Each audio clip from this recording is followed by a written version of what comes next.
One of these men is a highly respected New York attorney, Lucas A. Ferrara. The other is a self-proclaimed man of the people, known as Mert Roberts. Their aim is to discuss the hottest issues impacting our city, state, and nation. Fasten your seatbelts. Shake It Off with Mert and Lucas, live, starts now on AM 970. The Answer.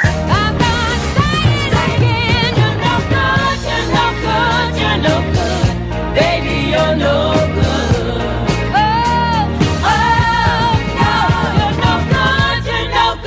You're no good.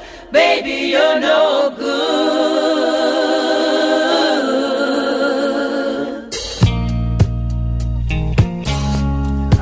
Yes, that was the amazing Linda Ronstadt's cover of You're No Good, which was released back in 1974, 1975. It was a big hit here in the United States, achieving number one on the Billboard Hot Chart on February 15, 1975. It was her only song to reach that position, by the way. And You're No Good was an international hit for Ronstadt. Number 15, Australia, 17 in the Netherlands, 24 in New Zealand. But closer to home, here in the USA, we need to talk about something else that ain't no good. The education disconnect that's going on in our country. Now, when I was a kid, many moons ago, I, along with many of my contemporaries, dreamed of going to college and earning a degree. Of course, there were some exceptions, like some of my friends were going into the family business or wanted to pursue some occupation that didn't require a degree. I get that, but the importance of formal education was always reinforced by our parents and teachers, and for most of us, achieving a college degree was paramount, number one. Well, apparently public views have changed dramatically over the decades. Pew, P-E-W, Pew Research, a think tank that informs the public about issues, attitudes, and trends shaping the world, recently reported that college enrollment among young Americans has been on the decline for the last 10 years. Decline. In 2022, the number of 18 to 24-year-olds enrolled in a college was down by about 1.2 million from its peak in 2011. So it should come as no surprise that attitudes about the benefits of having a college education have shifted. Pew reports that 40% of all Americans, that's 4 in 10, say it's not too or not at all important to have a college degree in order to get a good job. Half of Americans think a college degree is less important than it was 20 years ago. Half. And interestingly enough, those who tend to discount the need for a college education tend to lean more Republican. Would you believe that? This is according to Pew. Only 30% of those that were Democrat or Democrat-leaning thought a college degree was unnecessary. But 57% of Republicans discredited the importance of an education. Now, who's to blame for that? Well, we could start with academia, the universities, with many young people citing affordability, or the lack thereof, as the main reason they opt out of seeking a higher education. I mean, some universities quote almost $100,000 per year for tuition fees, room, board, and other essentials. That's just not affordable for most people. And next, corporate America, the evil corporate America, needs to accept some blame. Intelligent.com, an online magazine centered on education, issued a report a few months ago, back in July, after it conducted a survey of 750 business leaders. And they found 33% of the companies, that's a third, my friends, eliminated a bachelor's degree as a job requirement in 2024. and some 25% of the remaining companies will eliminate that requirement next year, 2025. That's a total of 58%. Now, the reason given for eliminating the college degree requirement is that companies are prioritizing skills over degrees, with 3 out of 4 businesses claiming that the eliminating the college degree is beneficial to a company. Beneficial? A less informed, less educated employee is beneficial? How? I don't get it. Do you? Look, while I appreciate there's a value to real-world experience, I respect that. Practical skills, very important. I understand that. But what about giving that worker, that employee, a foundation, a knowledge base? Why are we promoting the dumbification of America, the dumbing down of our citizens? We are making our people, our companies, less competitive against other countries out there, like China, which puts a higher emphasis on formal education. I don't think this trend bodes well for our country, my friends. Not one bit. Hey, Mert, there just may be a slight glimmer of hope. Intelligent.com did another survey of about 1,000 people aged 18 to 40. Get ready for this. And if for no other reason, if you're looking to get married and have a family, or if you're looking to expand your social network or dating pool, you may want to consider a college education. Believe it or not, 1 in 7 women won't date you if you don't have a college degree. Isn't that funny? Apparently, according to Intelligent.com, 55% of its respondents thought a college education allowed for deep and meaningful conversations. 47% thought a degree showed a commitment to personal growth and development. 41% associated higher education with better job prospects and financial security. And finally, 44% thought that having a partner with a degree would provide a good educational environment for their future family, their children. So heck, America, while corporate America may be dumbing us down, unless you intend on staying single your entire life, you best be advised to give a college degree some serious thought. Mert, pro-college or not? Listen, I'm pro-college, but here's what you're missing out on, because there's a difference. There's a huge difference, and I think we have to acknowledge this difference.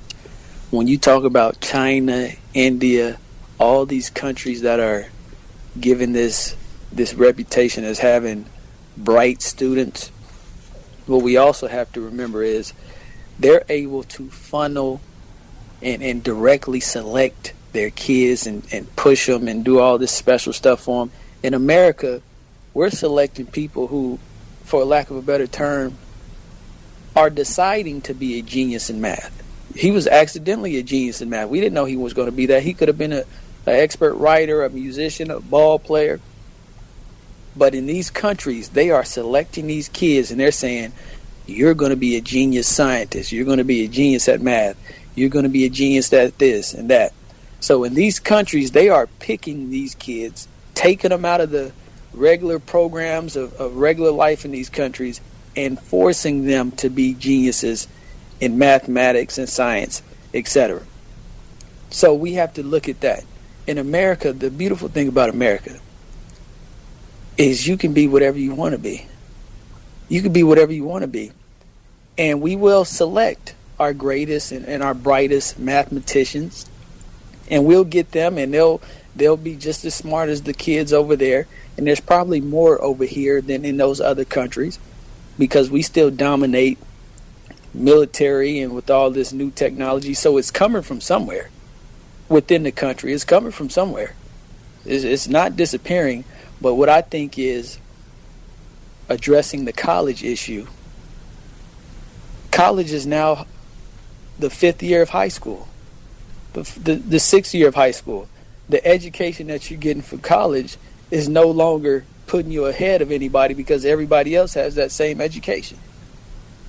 So unless you're really a genius at something, unless you really have a specific reason to go to college, then you should really prioritize going to college.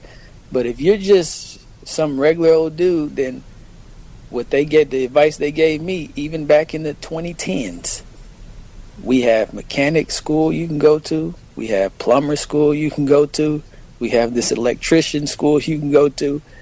There's plenty of options for people who don't have a specific gift.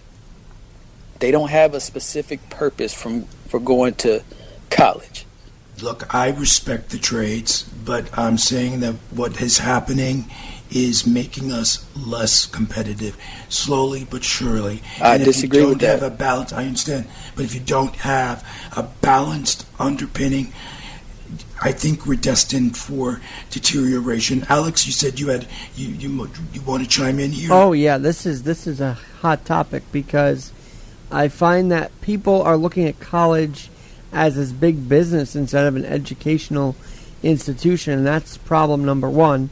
The Republican stat that you're talking about, well, look, there's a lot of people that feel that there's a lot of indoctrination going on the college campus. I mean, how long did it take for Manoush Shafiq, now the former president of Columbia, to resign? It took her until the beginning of this semester, and the way, a few deans' text messages being exchanged that were anti-Semitic for her to resign. She didn't resign when her whole campus was taken over by the anti-Semitic protests. So, to me, the indoctrination is a big problem, and also, you talk about dumbification, guys.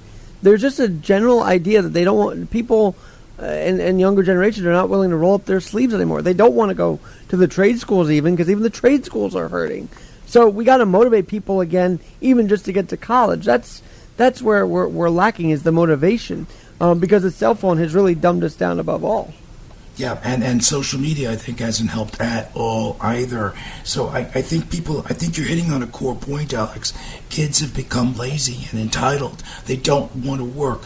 In fact, with our one of our guests next week, Gen Zers and all these youngsters, they're goofing off. They're working like 4 hours a day. They're not being productive, and they expect to be paid top dollar for working less. There's a total disconnect. I would disagree with that. This is what I think is happening. I think there is a disconnect between the older generations and the younger, but that's always existed. So when you say that the youngsters are goofing off and they're not taking stuff seriously, I disagree, because the things that they're taking seriously, you have no clue. You wouldn't even know where to look to find the stuff that they're taking seriously. Because it's behind. We can raise that with the expert that's joining us next week, because one of the people behind that survey that says that the Gen Zers are goofing off will be joining us next week. So that's a reason to listen into next week's program. But you were saying, finish your point, Mert. No. I was trying to say the type of things that young people value these days: electronics, video games. This is stuff that a lot of people from the older generations will say, you're wasting your time with that stuff. But these are the same kids who are creating apps. They're creating new ways of interacting with people. They're creating new revenue streams and new possibilities and new ways of doing things. Just think about Zoom calls and all that type of stuff, and all these streamers who are making millions of dollars from talking directly to their fans, talking directly to the people. Instead of going through a television, instead of going through the radio, instead of going through the newspaper, all which at one point in time were the number one method of communications. All these traditional methods of communications. Right, but we're talking about education and the fact that there's now a disrespect. The education has to change now. The education has to change. What you think is a good education now is the reason why we're not getting paid as much, because everybody has that education. The kids these days can learn that stuff it took y'all 4 years to learn. They can learn it in a year and a half now because of the technology. So if you're learning all this stuff at a more rapid pace, you have to get to new technologies. You have to learn new things that we don't even know exist yet. These things have to be discovered. These new industries have to be discovered.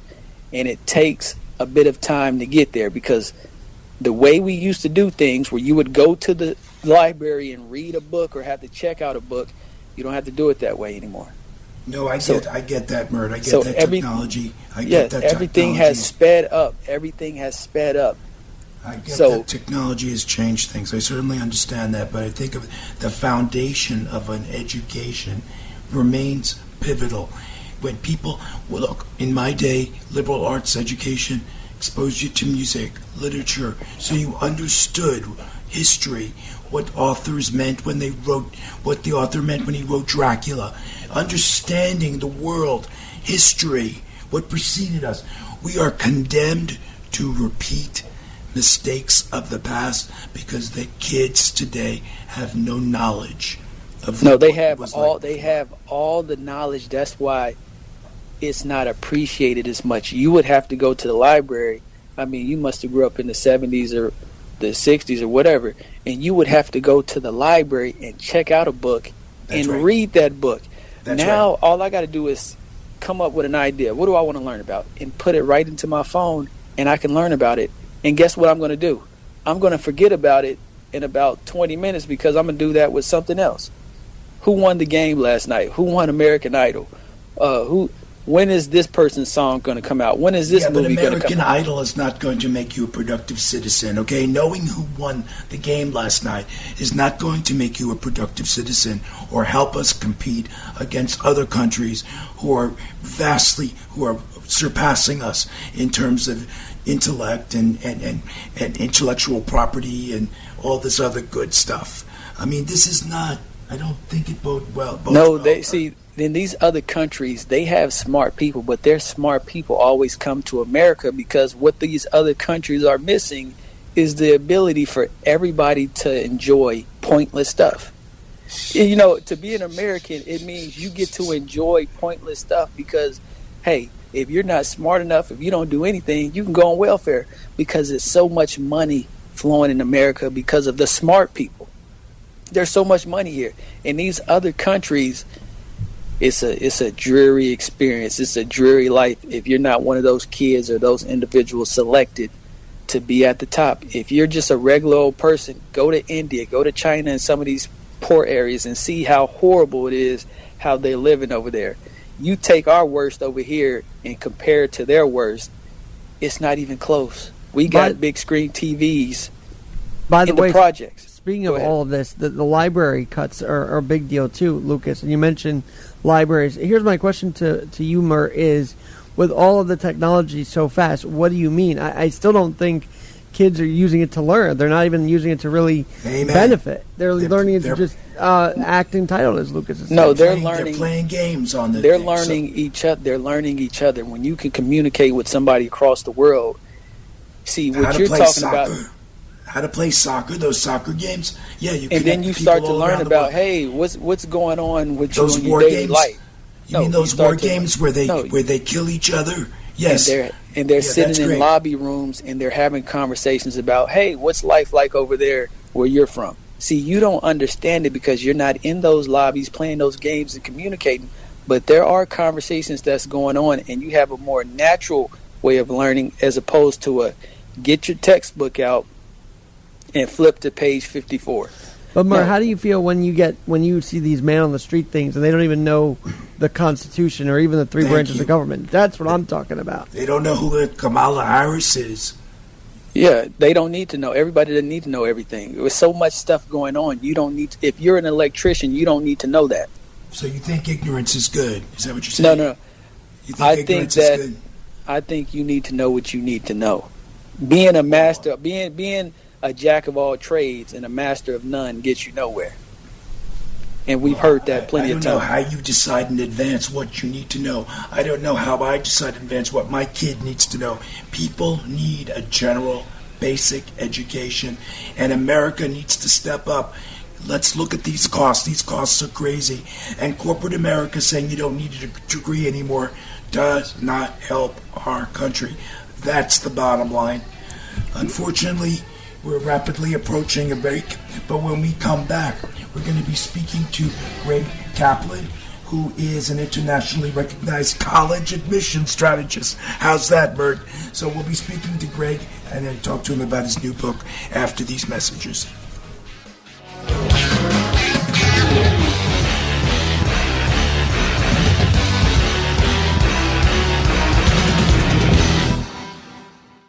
Over the last 30 years, Newman Ferrara, a New York City law firm, has evolved into a national practice focused on real estate, commercial, litigation, civil rights, class actions, and other complex litigation, representing many of the city's largest property owners, managing agents, and thousands of tenants. Newman Ferrara handles some of the nation's most significant class actions and civil rights matters. Newman Ferrara at 1250 Broadway in New York City. Go online to newmanferrara.com. That's newmanferrara.com. Listen to the firm's name partner, Lucas Ferrara, every Saturday at 10 a.m. on Dottie Herman's longest-running real estate radio program, Eye on Real Estate, on AM 970. A real estate lawyer for 35 years, Lucas is a professor at New York Law School and is also a published author with books on real estate and New York's landlord-tenant law. Tune in Saturdays at 10 a.m. to hear Lucas's unique perspective and advice on Eye on Real Estate. The Caribbean is calling. Dennis Prager here. Join me on an unforgettable cruise to the Caribbean this November. Imagine 9 days of basking in the sun surrounded by the stunning beauty of a tropical paradise. We'll cruise to the vibrant islands of Half Moon Cay, Curacao, Bonaire, Turks and Caicos, and much more. Stroll through Curaçao's iconic pastel-colored shops and snorkel in Bonaire's world-class coral reefs. You'll enjoy some of the most delicious cuisine aboard Holland America's Rotterdam, a fantastic destination itself, with riveting shows and breathtaking views. We'll be joined by special guest Sean McDowell, and we'll both share fresh insights, current events, discuss happiness, and our future in America in light of the election. November 29th to December 8th of this year. Secure your spot today by calling 855-565-5519 or online at pragercruise.com. Quick question. Did you know that the conservative news and talk content that you're currently enjoying on this station and online is supported by advertisers? Here's another one for you. And this one is for our business audience. Are you aware that our loyal listeners eagerly engage with our advertisers because they know that these advertisers share their values and care about our programming as much as they do? Listeners, tell your favorite businesses about us. And business owners, contact us today to create and implement strategies that drive people to connect and engage with you, helping you grow and experience the value of long-term loyal customers. Join with us today to continue spreading the good word. Reach out today to AM 970 The Answer to introduce or promote your business to the New York area and beyond. Call Laura Schaefer at 212-857-9639 today to reach the audience you need on AM 970 The Answer.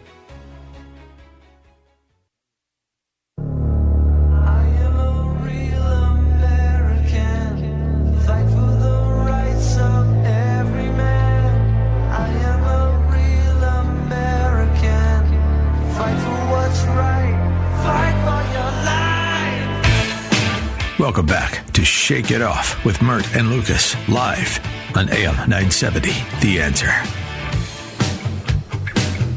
Well, ironically, we're going to be speaking with Greg Kaplan, who's an internationally recognized college admissions strategist and speaker who's based out of Newport Beach. And we're going to take his perspective on the university admission process. He'll also share some insights from his new book, The Journey, How to Prepare Kids for a Competitive and Changing World. Let's welcome Greg Kaplan to the show. Greg, thank you for joining us. Lucas, thanks so much for having me on the show today. I really appreciate the opportunity to connect with you and your audience. Thank you so much. By the way, I don't know if you heard the segment preceding this, but we were having a bit of an argument. Apparently, Greg, and I'd like you to chime in before we talk about your book. Sorry if I'm catching off guard here, but there are some surveys that have come out, Intelligent.com, Pew Research, and apparently fewer kids are going to college. I mean, the admissions, the number of people that are applying are dropping, according to these studies, by about 1 million since 2011. And corporate America is eliminating the requirement for a 4-year bachelor's degree. So do you agree or disagree that this is a dumbification of America and it's a big mistake? Do you have an opinion on this at all?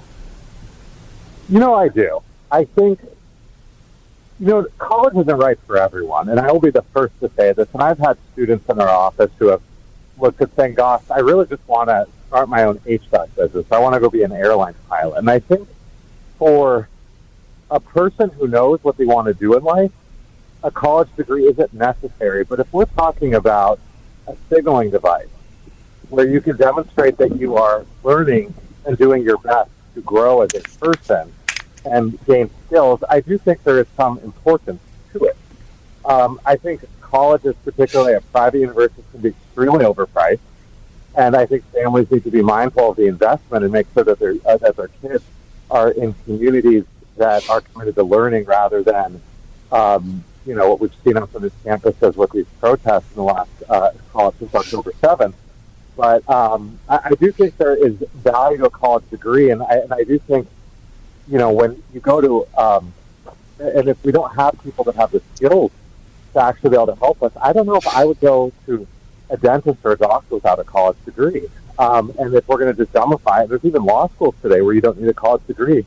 That to me is a little problematic, while saying that I think there are folks out there that college isn't the right fit for them, and that's okay, but that also means that they may not be the right fit for some of these positions either.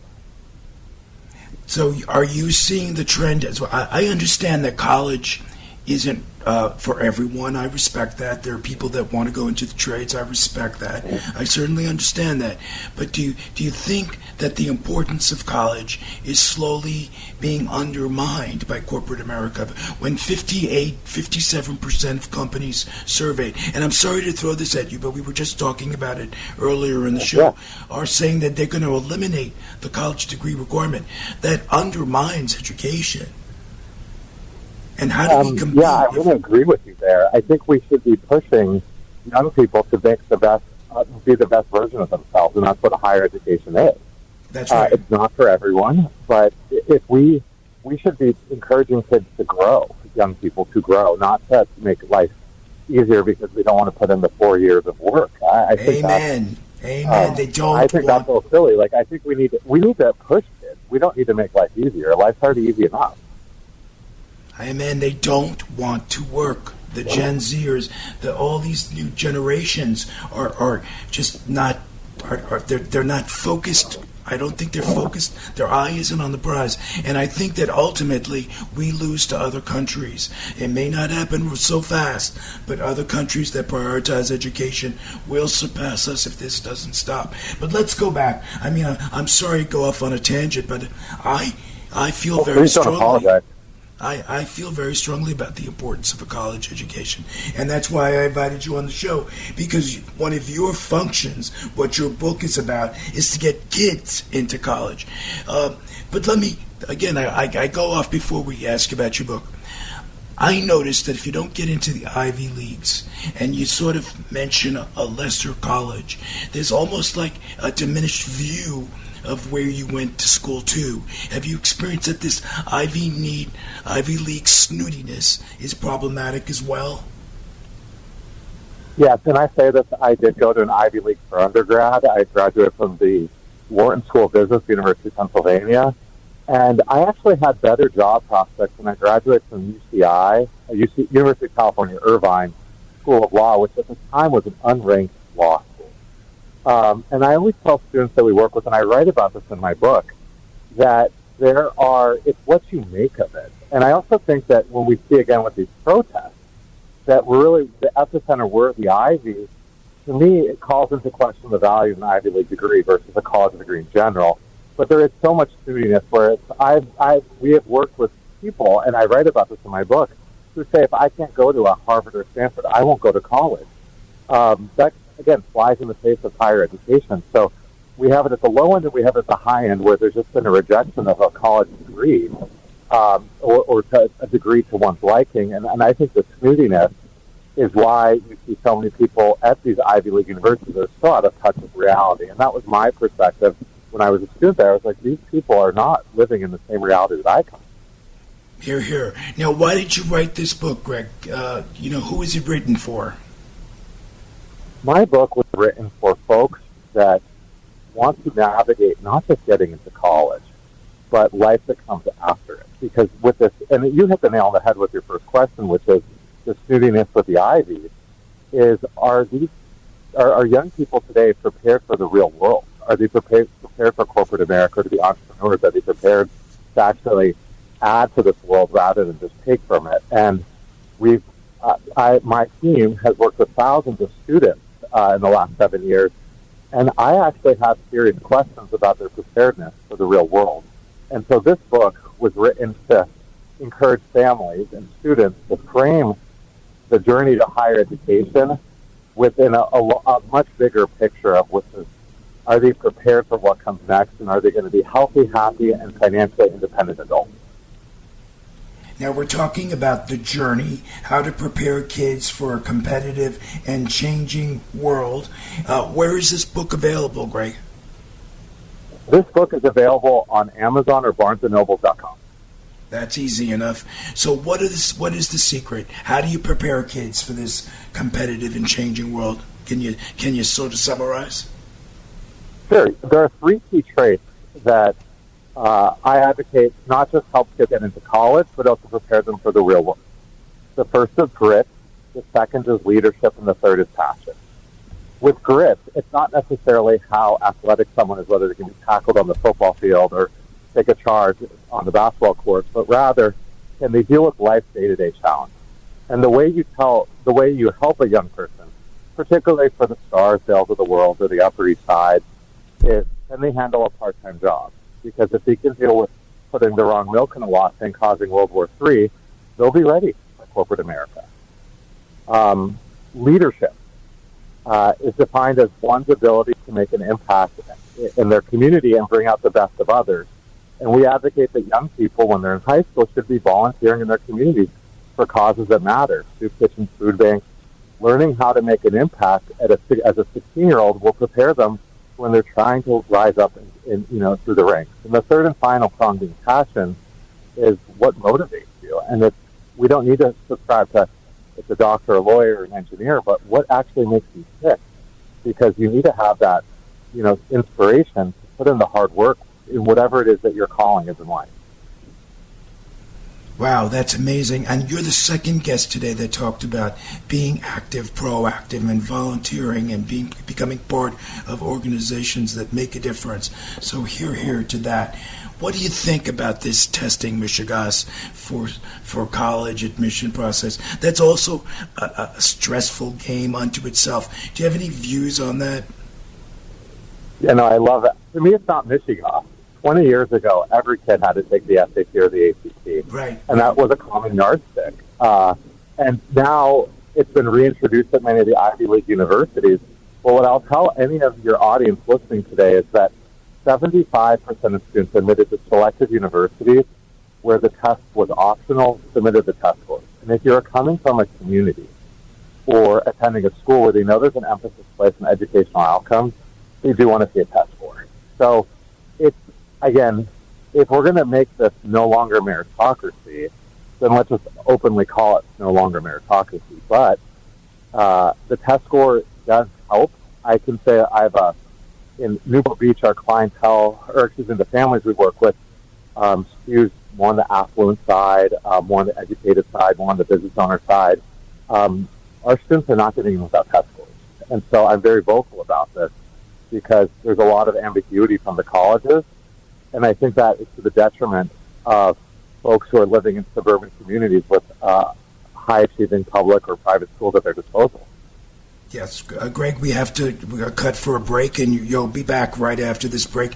And we want to hear about this organization you're referencing, but we'll get more information from you when we return. We'll be back with Greg Kaplan, author of The Journey, How to Prepare Kids for a Competitive and Changing World, after these messages.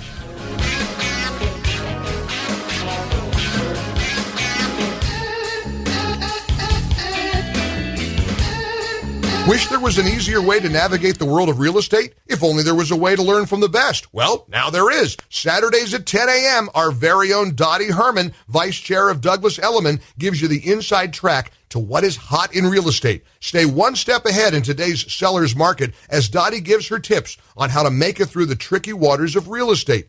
Doesn't matter if you're new to the game or a seasoned vet, you need to listen to Eye on Real Estate. Dottie and her terrific team of experts will guide you as sellers and buyers to make sure you're getting the best value for your property. Whether you want to become a real estate agent or work within the business, there's no better person to learn from than the great Dottie Herman. She's a legend. She's the best, period. Tune in to Eye on Real Estate, Saturdays at 10 a.m. here on AM 970, The Answer. That's Eye on Real Estate. Don't miss it, Saturdays at 10 a.m. here on AM 970, The Answer. Over the last 30 years, Newman Ferrara, a New York City law firm, has evolved into a national practice focused on real estate, commercial, litigation, civil rights, class actions, and other complex litigation, representing many of the city's largest property owners, managing agents, and thousands of tenants. Newman Ferrara handles some of the nation's most significant class actions and civil rights matters.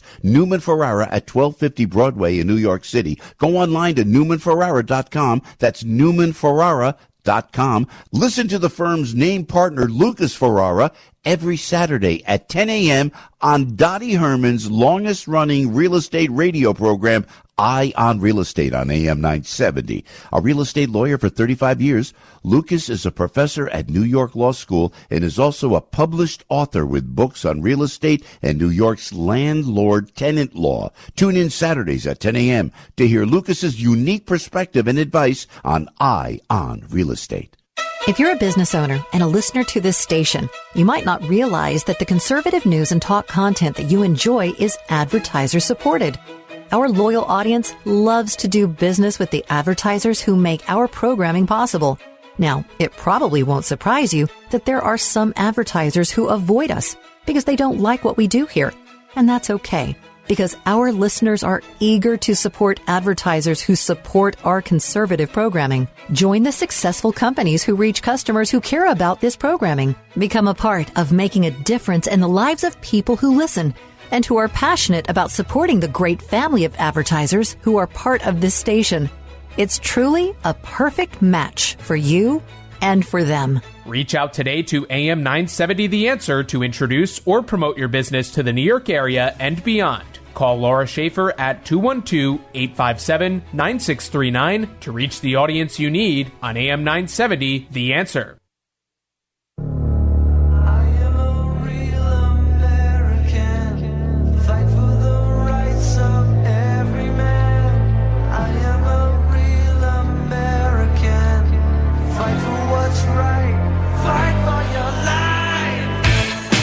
Welcome back to Shake It Off with Mert and Lucas, live on AM 970, The Answer.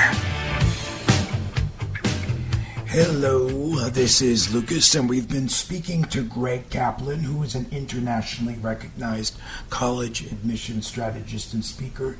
He's based out of Newport Beach, and we've been talking about his new book, The Journey, How to Prepare Kids for a Competitive and Changing World. Now, Greg, during our last segment, you were mentioning your organization, but it is a great organization because I checked it out. What is the name? Because I don't want to misstate it, because there are quite a few Kaplans online that deal with education. I want to make sure I get the right one. So what is the name of your group?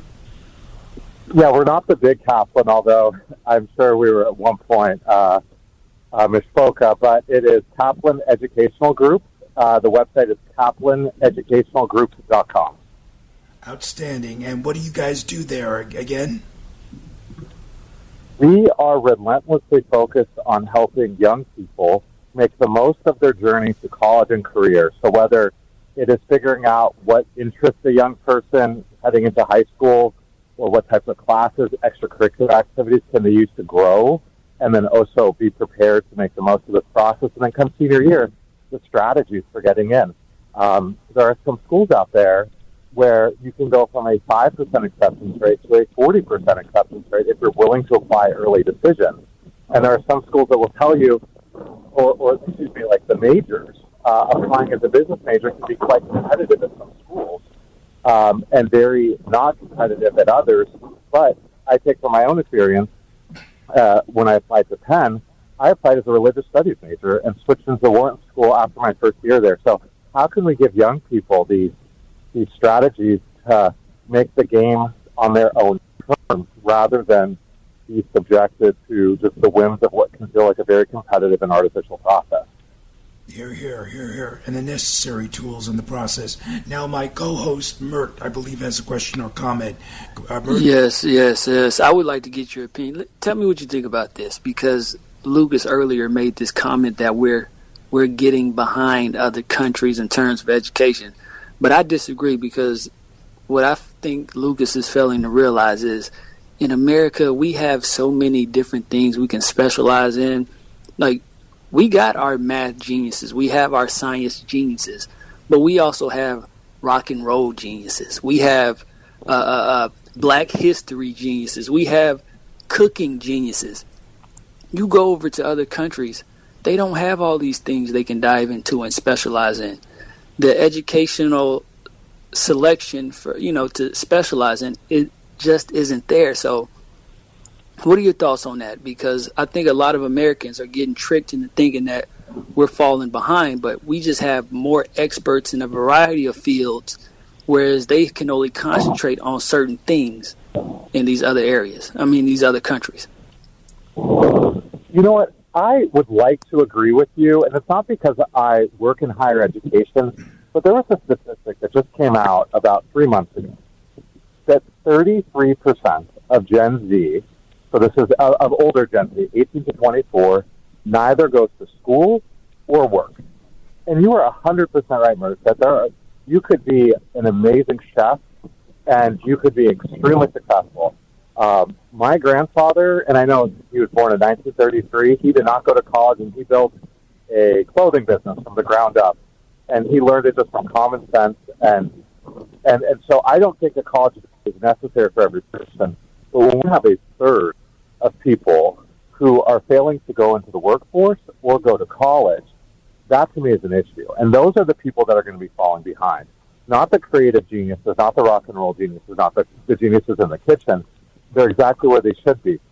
But a lot of young people... As an admission, the job you do, I'm asking you, though, are you seeing brilliant kids in all sorts of disciplines when you're admitting these kids or helping them get into college? Are you seeing a variety of fields get, very well qualified students versus in these other countries, we're sending them into specific disciplines and there's no other disciplines they can go into?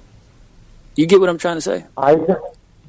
I think we have is our greatest strength is that we have creativity. And I see this with the students that do contact our organization who do come from China or India, and it's a little more process replication rather than coming up with our own ideas. And I do think that is our greatest skill, and that is our greatest gift for the young people. But we have to frame this conversation as that you don't need to go to Harvard, you don't need to study business. If your skills in the kitchen, we have students who are applying to hospitality management programs at schools like The Ohio State University. We have students that we work with that are applying to viticulture programs at UC Davis or animal science on their way to becoming vets, and I think that's fantastic. I think a lot of young people aren't being encouraged enough to chase their own futures and make an education work for them, because you are right. We do have this, but a lot of young people are scared to carve their own path, and I think what you're speaking to is a sense of independence and an independent streak to make this process work for you. That's the only way this process works, is if you make it work for whatever your goals are. Right, but Greg, if 33% of the Gen Zers aren't working and aren't pursuing an education, that flags a big problem, don't you think? I question, at what point does this become a political problem when you have a third of young people who are unable to financially support themselves? There you go. It's not a today issue, but 20 years from now, are these people I have Gen Z people on my team. I'm concerned about this handout mentality because mom and dad won't be able to put that bill forever. And as a taxpayer, I refuse to pay for that. Well, unfortunately, our government leaders are fostering this baby dependency. Alex, you had a question or comment for Greg? Actually, the financial conversation is right up my alley here because I'm wondering, Greg, if the biggest concerns students have as, your missions counselor, what are the biggest questions they have for you and concerns they have for you, and how do you allay their fears, if you will? So I ask students before where they want to go to college, where do you see yourself in 10 years? That is the first question for every of the thousands of students that have either Zoomed us or walked in those doors. And everyone says, I want to see myself financially successful. Some of these kids don't want to work, but they all envision themselves living financially comfortable. And that is so different. I'm a millennial, and I think it was just an assumption if you went to college in my day that you'd be financially okay. But these kids, the students who work with us are college bound. They're not in that 33%. They're all concerned about being financially successful. And so part of that is the conversation is, does that make sense when a private university costs $100,000 per year? Or will you have so much debt that you're never able to climb your way out of that? Or are you picking a career path that is going to be financially viable in the era of AI? And so those are typically the questions that we get. And the concerns, it's no longer, does the school have Greek life? Is it going to be fun? Is it going to be, am I going to be okay at 25? And I love that they're concerned about this because so many of their peers are not. But it's something that we really have to make the conversation about the tenure of school, because that is something that as parents and the students alike need to be focused on. Do you find that many kids don't have an idea what they want to do in 10 years from now? I think the pandemic set a lot of young people back, where they just didn't get that chance to socialize and expose themselves to the world. And we're really starting to see that. It is the amount of social stunting and lack of awareness that comes just from being glued to your phones all day. And so I think they're more unsure of themselves than they were when I first started this 8 years ago. But I also think that, to Mert's point, is that the ones that who, when they were home, discovered cooking or mastered an instrument are confident. It just, most are very unsure, or they're parenting what their parents is calling them without, today computer programmers, code can create its own form of code. So all of these young people, there's some of the hardest, the most difficult job markets that we're seeing based on major right now are computer science. So we really have to have a frank conversation about which pathways are actually going to lead to financial stability, because no one knows right now. And that's the challenge, and that's really what we're trying to gear our families towards, is making sure that they are pursuing paths or building skills that are going to actually be relevant 5-10 years from now. Hey, Greg, we only have about a minute left, believe it or not. What do you want people to take away from your book, if you had any thoughts about that? Sure. I would say what I want everyone to do is that every family and every young person is in the driver's seat in this process. Make it work for you. Make it work for your budget. There are schools out there that align with your values. There are schools that offer the majors. And be creative. If you would have asked me 20 years ago if I thought that I'd be helping young people apply to college as I was preparing to study finance, I'd say you're crazy. And that's the beautiful thing about life. So every young person just needs to make this process work for them and with what comes after college. And if you adopt that mentality, there's so much less to stress about, and then you get to actually make it fit for who you or your kid are. And that's a beautiful thing. Well, what's beautiful is that our unfortunately, we've had so much fun that our segment is reaching its end, my friend. We've been talking to Greg Kaplan, who is the author of The Journey, How to Prepare Kids for a Competitive and Changing World. It is available everywhere books are sold. Greg, thanks so much for joining us. We hope you had fun. I had a blast. Thanks so much for having me, and have a wonderful rest of the day. Thank you. That concludes show number 8. Ladies and gentlemen, thank you so much, Mert, Alex. It was an absolute pleasure and honor spending this time with you. See you next week. Be safe.